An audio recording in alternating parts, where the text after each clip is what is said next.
Moscou abateu esta segunda-feira um drone português. A aeronave foi interceptada na região de Briansk e foi perseguida durante 30 minutos.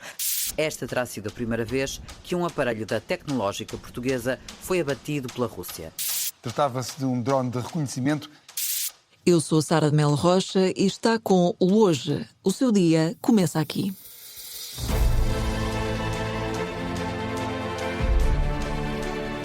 Hoje, dia 5 de agosto de 2026, o que um drone português na Ucrânia nos ensina sobre a guerra moderna.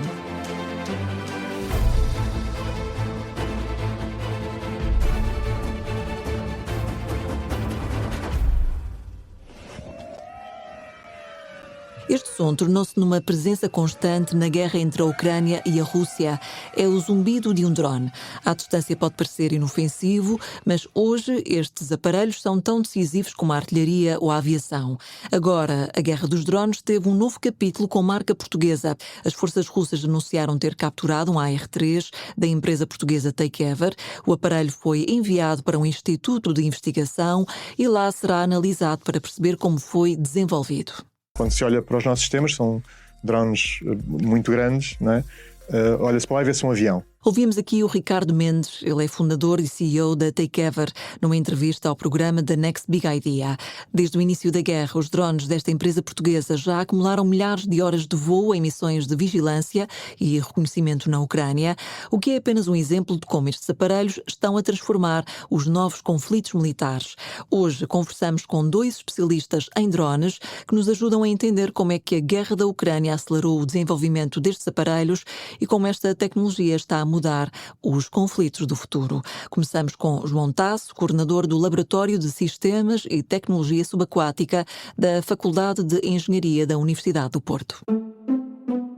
Bom dia, professor João Tasso. Obrigada por se juntar a Hoje. Obrigado, é um prazer estar convosco.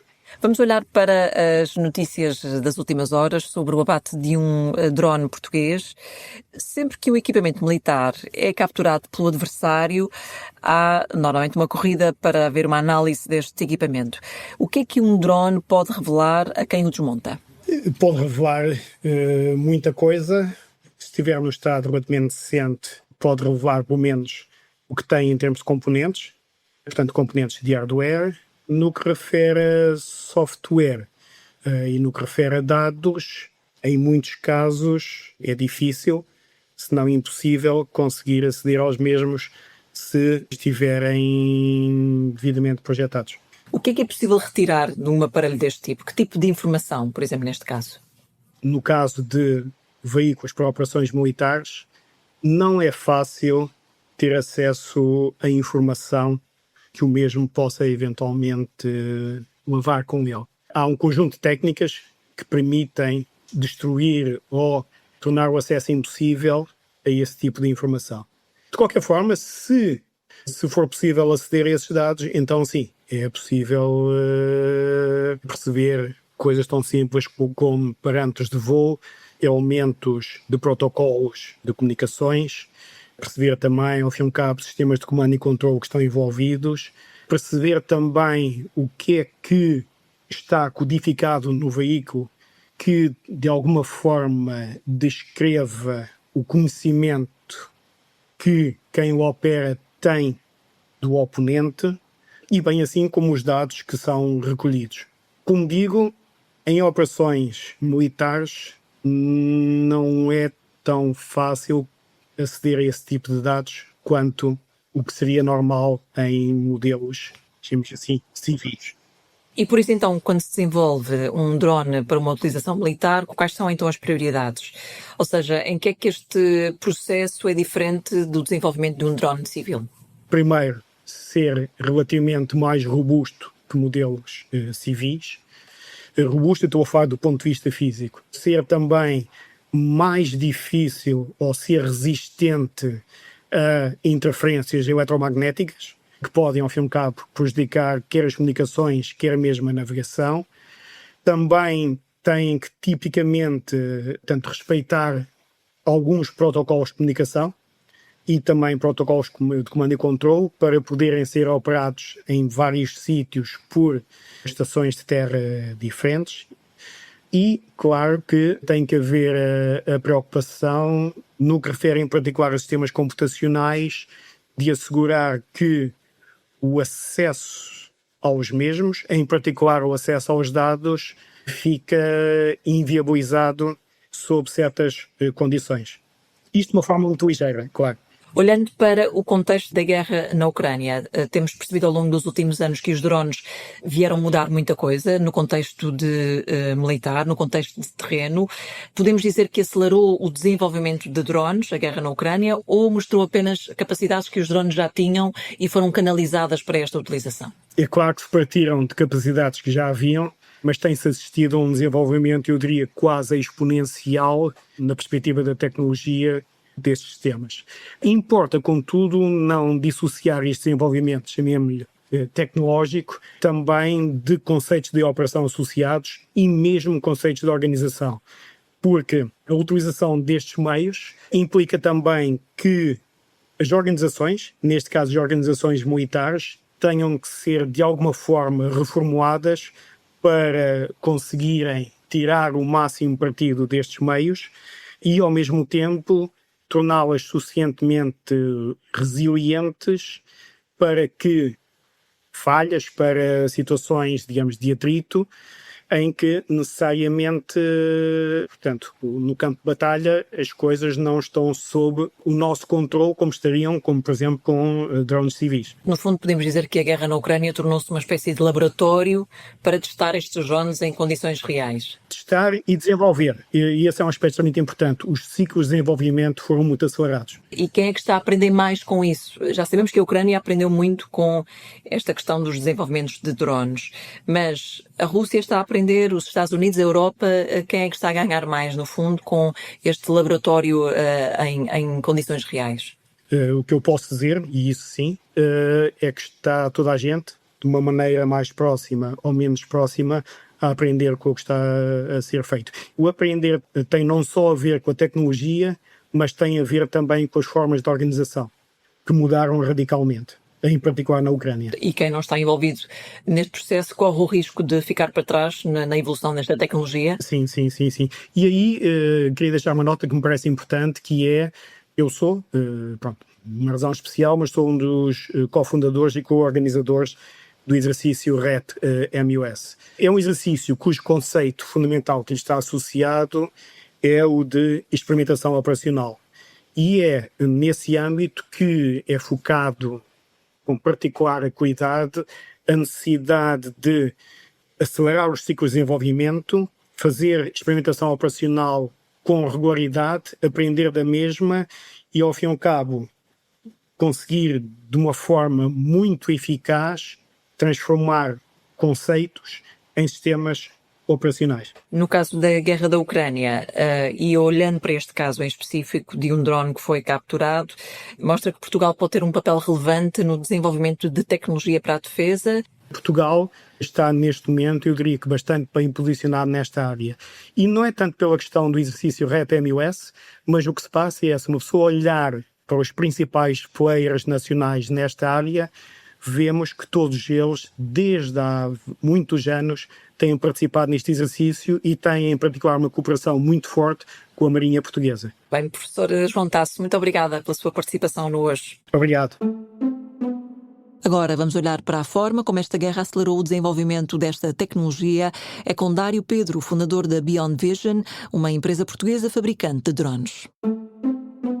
Bom dia, Dário Pedro, obrigada por se juntar a Hoje. Muito bom dia, obrigado pelo convite. Porquê que os russos ficaram tão interessados num drone português? Ou seja, quando um drone cai nas mãos de um exército, o que é que ele consegue realmente aprender com ele? O objetivo é sempre tentar perceber quais é que são as últimas inovações e quais é que são as diferenças desse sistema face a todos os outros que eles já aprenderam ou bateram anteriormente. Eu acho que isto para Portugal, há muita gente a olhar isto como um ponto negativo, eu acho que devia ser visto por um ponto positivo, ou seja, só quem opera é que está sujeito a este tipo de acontecimentos e quanto mais operações faz e mais o volume de sistemas nacionais ou de uma empresa em operação, mais a probabilidade de algo como este acontecimento existe. É algo que temos que estar preparados para fazer este tipo de operações. Isto, no fundo, significa que Portugal pode passar a ser um ator relevante nesta indústria? Ou seja, o que é que significa para Portugal ter tecnologia militar a ser usada numa guerra? Eu acho que Portugal pode passar a ser. Acho que Portugal já é, sobretudo para a nossa dimensão, um ator relevante. Portugal nunca foi conhecido como uma indústria de produto, mas no setor dos drones isso tem estado cada vez mais a mudar. Este caso da Tekever, a Beyond Vision também tem já muitos temas a operar fora de Portugal e é uma indústria que temos estado, enquanto país, a dar cartas internacionalmente e temos uma grande oportunidade para explorar. E quais são as características mais procuradas para quem está atrás de um drone específico para segurança e defesa? Existem vários tipos de drones com mais endurance, drones de ataque, sistemas anti-drone para fazer transporte, drones para fazer reconhecimento, drones para fazer mapeamento. Posso dizer o nosso caso, que é o que eu tenho mais premente, os drones da Beyond Vision são sobretudo utilizados para reconhecimento, para operações de mapeamento, algumas operações de intelligence, ou seja, recolha de informação, quer seja dados de telefone ou de outros do campo de batalha. E temos um novo modelo que é um sistema anti-drone, que é um sistema mais de defesa desenhado para abater outros drones. Exato. E quando é que foi o salto que tornou este tipo de equipamento muito melhor? Ou seja, estamos a falar de autonomia, de sensores, inteligência artificial, comunicações. O que é que tornou os drones muito melhores?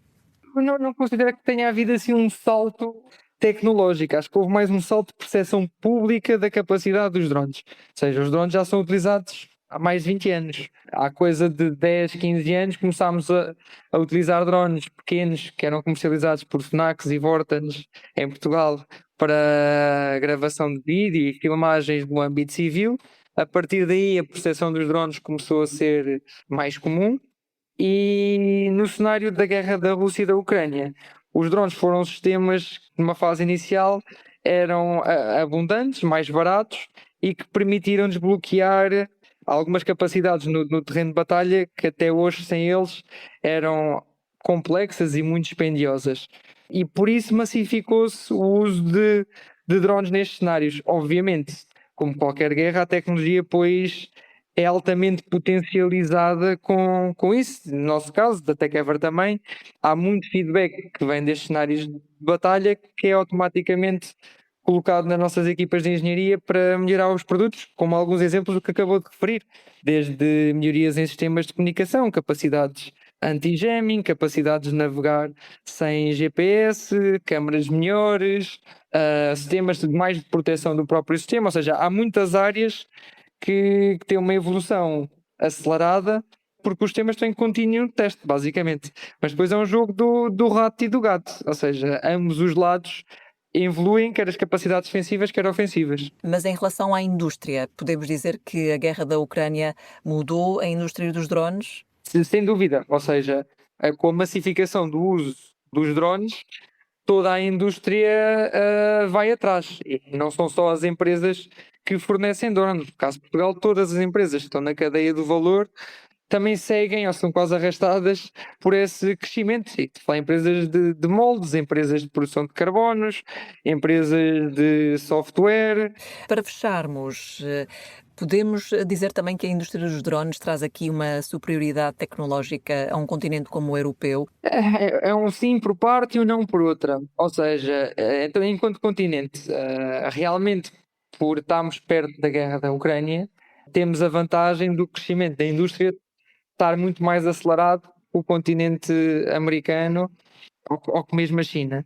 Mas, por exemplo, a nível civil, a Europa ainda continua a ser de longe o continente mais regulado, em que é mais burocratizada o uso dos temas, o que atrasa imenso o seu desenvolvimento, porque muitas vezes estas tecnologias têm um avanço rápido no setor civil, no setor militar, peço desculpa, mas depois a segunda etapa de massificação é no setor civil, que existem dezenas de indústrias que podem ser beneficiadas pelo uso dos drones. Na China isso já é uma realidade aos dias de hoje, já tem imensos casos de uso. Os Estados Unidos está a dar passos largos nesse sentido e a Europa está claramente a ficar para trás. Pois no sentido puro e duro militar, para sistemas maiores, os Estados Unidos já tinha tecnologia mais avançada e ainda continua ligeiramente à frente, a meu ver, nesse capítulo. Nestes temas mais pequenos, acho que a Europa está neste momento à frente e tem estado a liderar esse desenvolvimento, até por uma questão de necessidade, mas ainda continuamos atrás da China, ou seja, muitos dos componentes ainda é chinês e vem da China e, sobretudo, muito deles é alimentado pelas capacidades que a China tem de desenvolver coisas no âmbito civil e que depois são aplicadas e utilizadas no mundo todo, muitas vezes financiadas pelo governo chinês, e depois até na Europa, em forças policiais, entre outras, se usa esses sistemas do governo chinês para se fazer operações. Alguma dependência da China? Obrigada, Dário Pedro. Obrigada por ter vindo a hoje. Obrigado, eu. Resto, bom dia. O que mais precisa saber hoje? A Volta a Portugal vai para a estrada hoje, em Lisboa, e termina dia 16 de agosto no Porto. Esta edição traz várias novidades, incluindo o regresso ao Algarve, a recolocação do contrarrelógio individual e ainda uma dupla subida à Senhora da Graça. Vão ser percorridos quase 1.400 quilómetros, distribuídos por 10 etapas e ainda o prólogo inicial. O Instituto Nacional de Estatística divulga hoje os dados relativos ao emprego do segundo trimestre deste ano. Em maio, o INE divulgou a informação relativa ao primeiro trimestre, com destaque para um aumento da taxa de desemprego portuguesa, subiu 0,3 pontos percentuais. E começa hoje na Suíça a edição número 79 do Festival Internacional de Cinema de Locarno, decorre até dia 15. Entre os filmes selecionados está Guerrilha no Asfalto, do realizador português Edgar Pera. A edição deste ano distingue o realizador norte-americano Darren Aronofsky, com o Leopardo de Honra, e a atriz Isabella Rossellini com o Prémio de Excelência. E mesmo a fechar, dizer que esta quarta-feira sai um novo episódio do Senhores do Algoritmo. Nesta série narrativa do Público, Mariana Mortágua reflete sobre as redes sociais, inteligência artificial e as distopias autoritárias protagonizadas pelos homens mais ricos do mundo. Da minha parte é tudo. A banda sonora original é da Margarida Adão, a sonoplastia é do Tiago Orato. Eu sou a Sara de Melo Rocha e estou de volta amanhã. Até lá, tenha um bom dia.